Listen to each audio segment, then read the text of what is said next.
What's up, ladies and gentlemen? Today we're going to be going over a video. Mace Windu, did he survive? We're going to be showing different viewpoints on this. One of the better prequel characters created in the Star Wars prequels was Mace Windu, the Jedi Master played by Samuel L. Jackson. If you forgive him for that awful "this party's over" line from Attack of the Clones, he's actually a pretty badass Jedi, but unfortunately Mace Windu died at the hands of the dark side. In a battle with Darth Sidious, after Anakin Skywalker had turned to the dark side, not only did Skywalker cut off Windu's arm, but Sidious struck him with Force Lightning and then Force pushed him out the window. So we all know that Mace Windu died in Revenge of the Sith. But what Samuel L. Jackson presupposes is maybe he didn't, and it sounds like George Lucas was fine with that. However, at this point it probably doesn't matter, because obviously Disney's taken over Star Wars now, and obviously they own it. But get the details on the possibilities of Mace Windu alive after the jump. Jackson first addressed the fate of Mace Windu during a Q&A session on Twitter, where he explained that it was George Lucas's idea to kill off Mace Windu. But at the end of the answer, Jackson gave his thoughts on the fate of his character. At the end, Jackson revealed that he just imagined that Mace Windu survived that encounter, but that doesn't really mean much when considering Star Wars canon.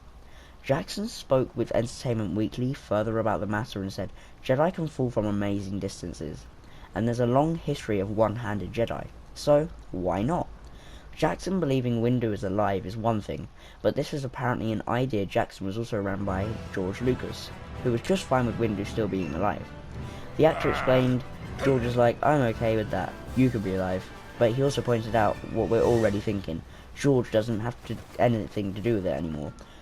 That's right, even if Jackson and Lucas had determined that Windu survived after we last saw him in Revenge of the Sith, there's nothing that happened in the canon of the Star Wars universe before everything that belonged to Lucasfilm was handed over to Disney that indicated he may have survived. Now Disney and Lucasfilm have their own unifying canon that makes sure everything produced with ties to Star Wars lines up and with the rest of the entire galaxy, and that likely doesn't include Mace Windu being kept alive. However, just because this little detail wasn't part of canon before Star Wars was passed on to Disney, doesn't mean the Lucasfilm story group can't make it happen. At the same time, I don't think Lucasfilm and Disney are too keen to do much that brings anything from the prequels into play in this new trilogy or any future movies. But perhaps there's a chance that a comic book or other medium could be used to bring Mace Windu back from the dead. But remember, don't hold your breath for this. During the fight, it looked like Mace's arm was cut off and he was hit by the Force Lightning and thrown out the window. But we never actually see his body. It seems to be a recurring theme that if you don't actually see a body in a movie, the person might still be alive. There are several things that make me wonder. For instance, the fact that multiple people have had limbs cut off and survived. Luke survived a rather intense session of Force Lightning with the Emperor, so we know that is possible. Also, the Jedi are telekinetic. I'd assume that they could stop themselves from falling, or at least slow themselves down enough to land gently.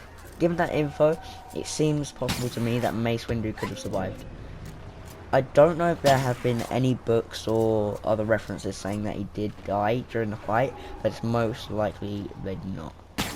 Obviously, some people would disagree with me and they'd say, like, oh, obviously they cannot exactly slow themselves down while falling in order to land gently. But given the traffic in Coruscant, like, obviously I understand that he could have manipulated his fall enough to land on some vehicle, just like Anakin does in Episode 2, which, if you don't know, is Attack of the Clones.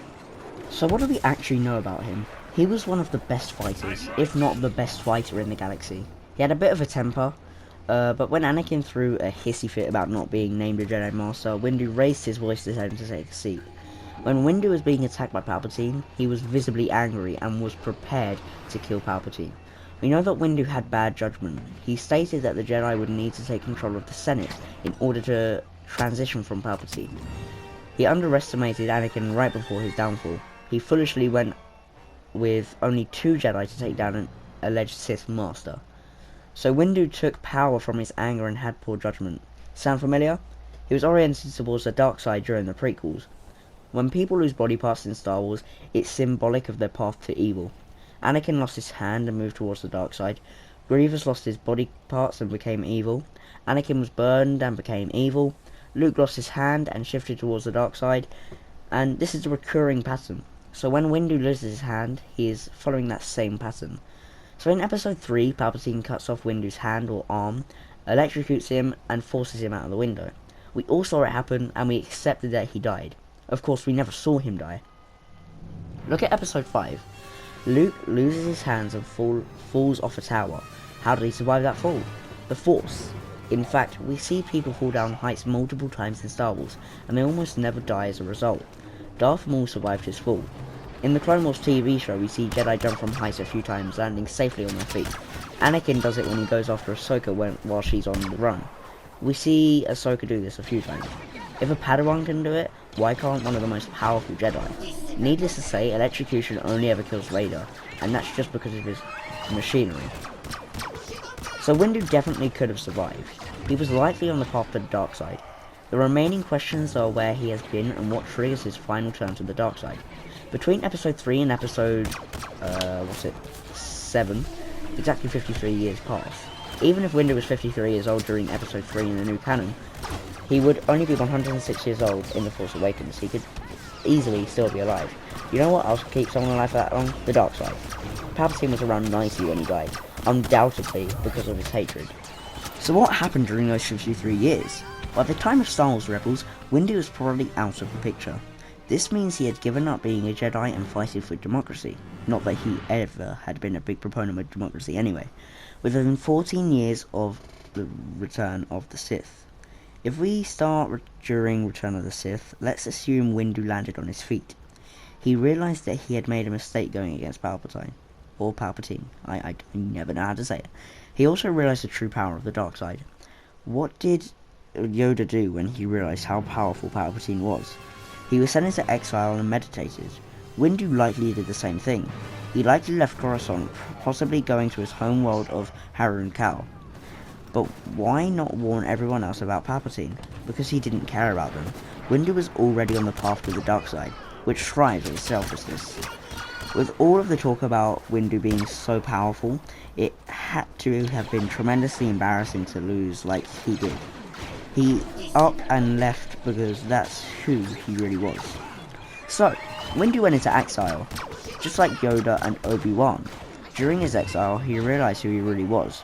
He realized the error of his Jedi ways and searched inside himself to find that he has always wished to be on the dark side. He was scared too. He didn't fight with the rebellion. He didn't dare challenge the Emperor. When the Empire fell, he stayed in solution. All of this, the loss of his hand, the lingering orientation during evil, the introspection, leads Windu firmly to the dark side. Why would he come back into the story? Because the story needs to become a full circle. Windu always craved power, but all he did was lose. He lost the argument against Anakin becoming a Jedi in episode 1, he lost the fight with Palpatine, he lost his own introspective battle against the dark side. Now, with the Resistance battling the First Order for control of the galaxy, Windu has the perfect opportunity to gain power. He had a role in bringing the Skywalkers into the front of the galaxy, and now he will have a role in taking them out. He wanted to take over the Senate during Chaos in episode 3, and now he can actually take control during Chaos in the sequel trilogy.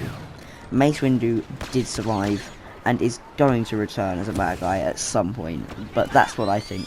Tell me guys what you think in the comments section below.